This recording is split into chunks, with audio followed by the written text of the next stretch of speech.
Well, how about some delicious fish and chips? It's one of my favorites, and I'm going to show you how to put them together and how fun they can be and delicious coming up right now on Cooking with Chef Bryan.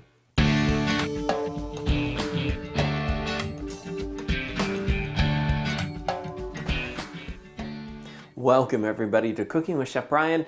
I love fish and chips. It's just one of those English things. Whenever I watch like Poirot, which is an Agatha Christie series on TV, or any English show and they're eating fish and chips, I always think, oh, those look so amazing. I have some great tips on how to put them together to be successful at home. Anybody can do this at home because it's very simple to do. Starting off with just some very simple halibut here. You can use cod, whatever you'd like. Salmon, if you wanted for that matter, you could use, I guess. And some potatoes to make the chips. So French fries, we're making French fries. Of course, for those of you that know me, they know that I am a French fry connoisseur. This is a self-entitled title that I guess I put on myself because, I love French fries, and we're starting off with some good old Idaho russet potatoes here. So what I'm going to do, I'm not going to bother peeling them because I like the peels on them, but we're going to square off the potato. Now this is important when you're doing French fries because squaring off the potato enables it to lay flat on the cutting board so it doesn't roll around, because potatoes are kind of round, and so we don't want that on a cutting board. So now I'm going to just square it off, which means I'm going to cut off 4 sides so that it's nice and square on the cutting board, and it's also square for starting to cut them. And so I always save those pieces because I will fry those up. I love potato skins, fried up potato skins, and so they're very simple. So now that I have the potato squared off, you can see it sits very nicely on the cutting board, very simple. Then I'm going to slice it down. And remember, this is going to determine how thick or thin your French fry is, or your chip. And so I like them fairly medium size, not too thick on there, but if they're too thin, they will burn in the oil. And so I just kind of cut them a little medium. And then once you get those all cut, slice that direction, you're going to square it back up so it's all together again. And then we're going to slice down and create the actual French fry. And so that's a little tall for what I want to work with, so I'll take a few of those off. And now I'm going to slice down one side, and I'm going to keep on slicing down here to get the French fries. Now it's important when you're beginning to slice on the French fries that you don't want to push so hard that it causes the fry itself or the potato to slip. You don't want this, slip off like that. And so what you do is you let the knife do all the work for you. And so we're going to start and let the knife start the cut right at the tip here already. So start that cut and then just follow all the way through, and voila! You've got some great French fries. If you have a couple of pieces that are maybe a little too thick for what you want, well, just slice those pieces in half and we have a nice sliced potato there. Let's do it again here. And we're going to do one more potato so that you can see and make sure. I love doing with russets because the starch level in the russet potato isn't too extensive, so it doesn't create this really gummy mess when you fry them up there. And do I rinse them after this? Oh, honestly, I've rinsed them sometimes I don't rinse them, and I've kind of found that I enjoy not rinsing them before they go into the fryer, because I think that just that little bit of starch that's in that potato itself gives it a really nice crunchy texture. So I don't rinse my fries. And so once again, squared off that potato. We're going to slice that down there. And we'll make one more slice there. That one's a little too thick for me, so let's slice that one down. And then we're going to stack them back up, just like that. It's already sliced. Little too tall, that could slip very easily, so you don't want that. Knife safety is always very, very important. So we'll get those all squared up again and let that knife follow through and just slice through and start that potato French fry there and slice through, and there's those. And let's finish these ones, this half right here. So get that all squared up, let that knife come through, start that cut, slice through, and one more, we're done. Now, some of you may see the blade that I'm using. This is a Santoku blade, and it has the little air pockets that are ground into the blade. And these were all the rage, oh, I don't know, 20 years ago. I still see them a lot out there now. What that is supposed to do is reduce the resistance of the food so things don't stick to the blade. The blade does slide through food a lot easier, and so that's the purpose of the air pockets that are ground into the blade. This is a Santuga blade. It's a cross between a chef's blade and a cleaver, as you can see. So I really like it. It's kind of my all-purpose blade that I enjoy doing. Well, I'm going to chop up one more potato here because that's how many my fryer will actually take. The oil is heated up to about 375 degrees. We're going to do a few fryings on these potatoes to get them nice and crispy because the first frying is actually going to draw out a lot of the water. They'll still be very soggy, and then I'll let them rest for about 5 minutes, fry them again, let them rest for another 5 minutes, then really fry them again to get that nice crispy texture on them. So I'll get these working here in the fryer. When we come back, we're starting on the batter for the fish. Now the batter is a little tricky, but I'm sure you're all going to be able to do it very successfully at home, so don't go away. As summer comes into full swing, it's time to fire up the grill and treat your family to a special outdoor meal featuring everyone's favorite Klondike brand potatoes. Enjoy preparing one of our many chef-inspired recipes from the web, or create your own backyard culinary masterpiece using varieties from the full line of Klondike potatoes. Visit KlondikeBrands.com today for hundreds of recipe ideas and make your summers sizzle with Klondike Brands. Welcome back, everybody. It's all about fish and chips today. I love fish and chips. It's so very, how should I put it? English. How's that? So they're fun to put together and easy. So in the fryer, I have the fries that we were cutting earlier, and I showed you how to cut French fries. And so they're in there now. They're going to fry for 4 or 5 minutes, and then I'm going to lift up the basket and let them just rest, because right now this first frying is removing a lot of the moisture. So we won't get those really nice crispy fries on this first frying, and it's kind of a process on that way to getting those crispy fries. So we'll let those fry for just a little bit longer. Let's take a look at them. They look good, and so I just put them in there, lowered the basket, and now they're frying away. Let's start to work on this batter. Now the batter is kind of important. We have to talk physics, all right? I love talking physics and chemistry when it comes to cooking. Now a lot of recipes out there call for rice flour, and you may have noticed it. This is all-purpose flour. Rice flour does not have the gluten structures or proteins that regular all-purpose flour does. And so when you mix that with some water or whatever the liquid is you're mixing in it, you may add a leavening agent into there. Two things are going to happen. First of all, there's no structure in that mixture to hold the air bubbles together. And so you could, number two, get a really thick, heavy, almost cement-like batter around that fish. So just be aware of that. If you're going to use a rice flour because of dietary needs or whatever, don't put the leavener in it and just do a batter with rice flour, maybe some club soda, which we're going to use, and seasoning, and let that just kind of be like a little tempura that go on it.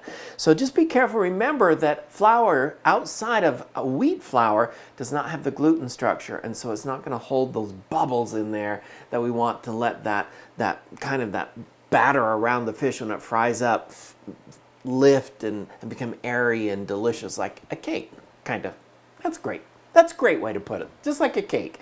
But anyway, we're going to start with some all-purpose flour. We're going to add the seasonings in there. And so this is just some of the seasonings that I like to use. You can use whatever kind that you like, but I'm going to add some black pepper in there. I'm going to add some onion powder into there.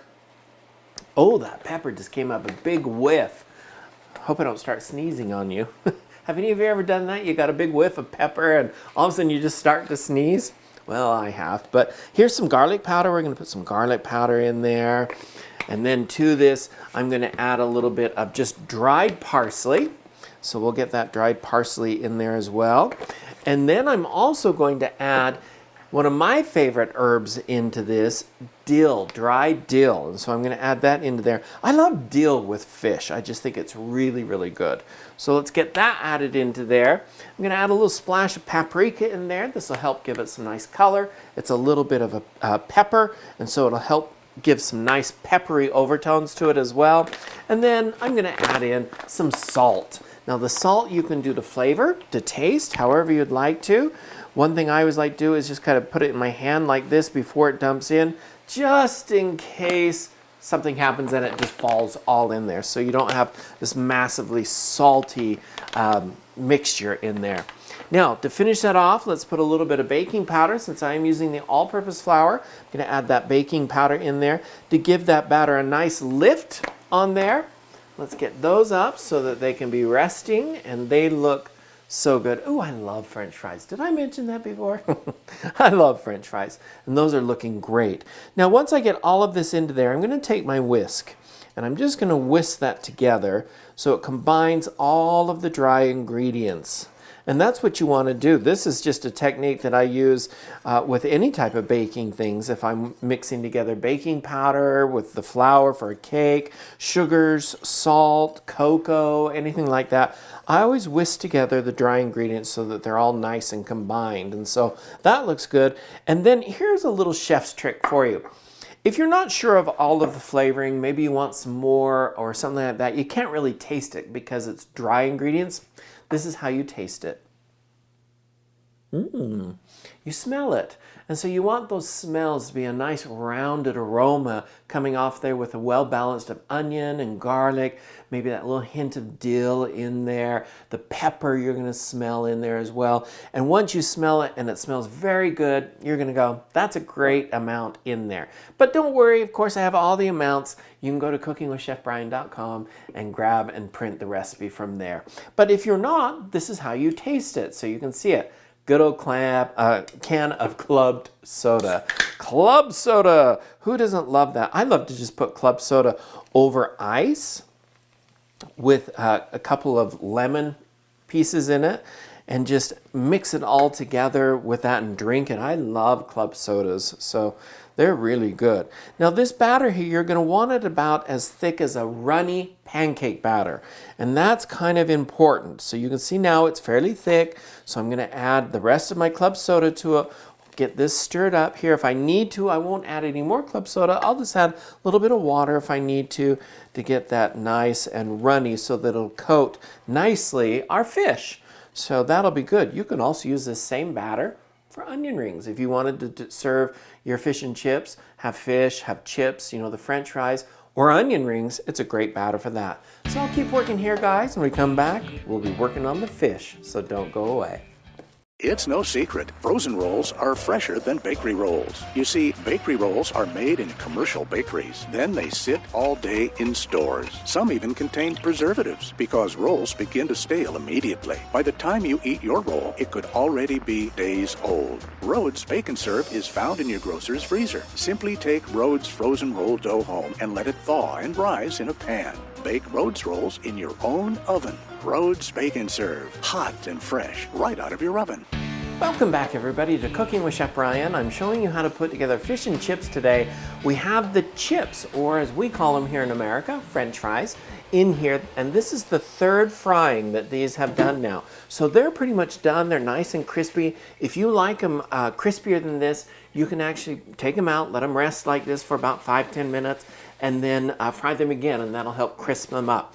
Remember, every time you fry these, they're losing moisture, and so they're going to become that much more crisp. And so it's just kind of the technique when it comes to French fries.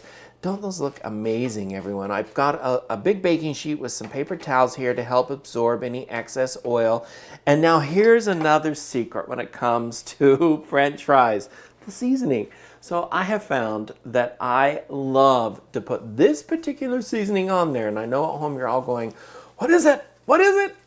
It's Montreal steak seasoning. Isn't that crazy? It's so delicious. You can pick it up at the grocery store. It's a great little seasoning. I buy it in bulk at Costco because I like it on steaks and whatnot. But you can use your favorite seasoning if you want. But if you haven't tried it, it kind of reminds you when you taste them, it reminds me of like steak and potatoes, and so it is really good. I hope you try it. You're gonna love it. Okay, let's just set these aside for the moment being, and let's bring the fish straight up here in the front. And so I have the batter already done here, and so I've let it sit for just a couple of minutes so that flour hydrates in there. And I wanted to show you just the consistency. You can see it's nice and runny. It's kind of like a a runny pancake batter. And so that's kind of the consistency you want. You want it thick enough so that when you dip the fish into it, it's going to adhere to the fish nicely, but you want it thin enough that it's going to poof up, if that's such a culinary word, but we're going to use it today when you go into the fryer. Now, here's the other trick when it comes to frying these. In the fryer, of course, it has the basket, as you've all seen, and you cook the food in the basket. And normally you have the basket up, put the food in, and drop the basket. That is not the case with the fish, because if you do that, they'll stick to the basket. You've got to let them fry just a little bit to kind of set that coating on them. Otherwise, they're going to stick to the basket, and you don't want that to happen, because then when you go to remove them, it's going to be a problem trying to get them removed.